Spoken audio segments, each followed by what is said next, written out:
New COVID-19 restrictions have come into force in Thailand. A ban on dining in at restaurants had been ordered between 7 p.m. and 6 a.m. But Prime Minister Prayut Chan-o-cha has now ruled the restrictions will only take effect from 9 p.m. to avoid hurting businesses.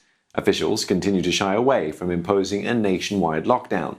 And that's despite reporting a daily record of almost 750 new infections. Bangkok and 27 other provinces have been declared high-risk zones. Saksit Sayasombat joins us live from Bangkok for more on this story. Now, Saksit, why did the Prime Minister order the change in restrictions?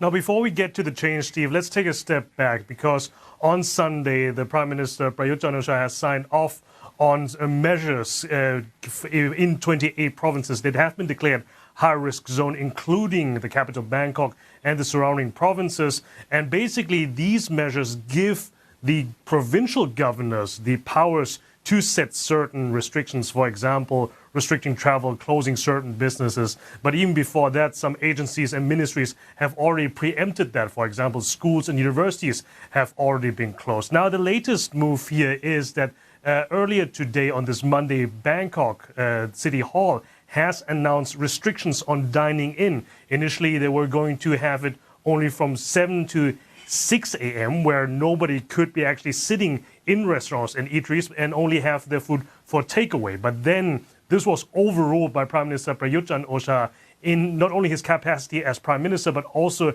as the head of the government's COVID-19 task force. He says that it would be too much of a burden for the economies, for the businesses. So that's why the timing has now been shortened from 9 p.m. to 6 a.m., where people cannot dine in. But that also coincides with the opening times, with the shortened opening times of the ubiquitous shopping malls here in Thailand, especially here in Bangkok. That is also now from 9 p.m. when it is going to close 1 hour earlier than is usually the case. But it goes to show here that it's not very easy because the government has stopped short of imposing a nationwide lockdown.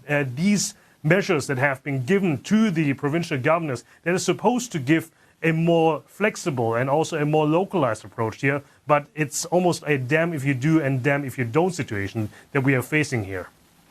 Also, Saksit, Thailand plans to begin this mass vaccination program. How's that progressing? Very slowly, and the Prime Minister Prayut Chan-o-cha has said that they're expecting the first batch of 200,000 doses of vaccines from China, from Sinovac, to arrive here, and that will be given, of course, to medical professionals. Now, that 200,000 dose is just a part of a 2 million doses order from China. On top of that, Thailand has already inked a deal with AstraZeneca for 26 million doses. But then on top of this, also, they have announced that they will order another 35 million doses of AstraZeneca to Thailand as well.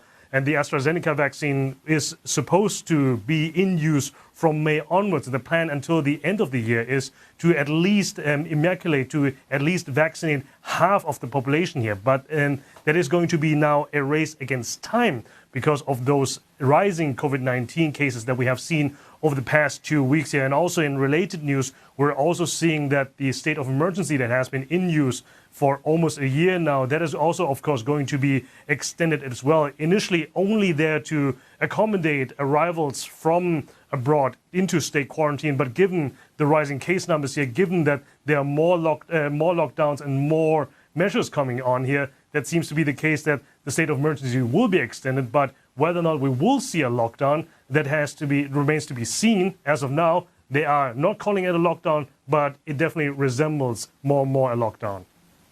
Good to know. Thanks very much for those updates. Saksit Sayasombat, they're reporting to us from Bangkok.